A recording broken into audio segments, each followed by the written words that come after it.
পাই ভাল লাগিছে মোৰ। ময়ো তোমালোকৰ দৰে এনেকুৱা এখন স্কুলত পঢ়ি আহিছিলোঁ। মই কিয় আমাৰ সকলো ছাৰ বাইদেউ যিমান মানুহ আছে চবেই তোমালোকৰ নিচিনাই আশীৰ্বাদ।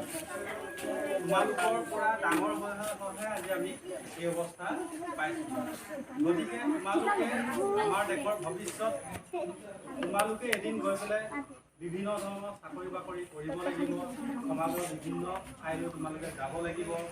সকলোৰে নিজৰ এটা পৰিচয় হ'ব তোমালোকৰ।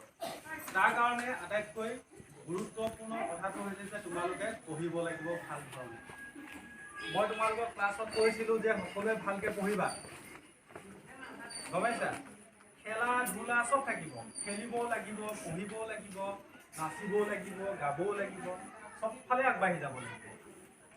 সুবিধা অসুবিধা চবৰে থাকে। কাৰোবাৰ ঘৰত টকা পইচা থাকিব পাৰে, কাৰোবাৰ ঘৰত নাথাকিব পাৰে, কিন্তু তোমালোকে সেই বুলিয়ে পঢ়াটো এৰি নিদিবা। টকা পইচা থাকিলেও নাথাকিলেও পঢ়াটো এৰি নিদিবা আৰু ৰেগুলাৰ ডেইলি তোমালোকে কিতাপ পঢ়িবা।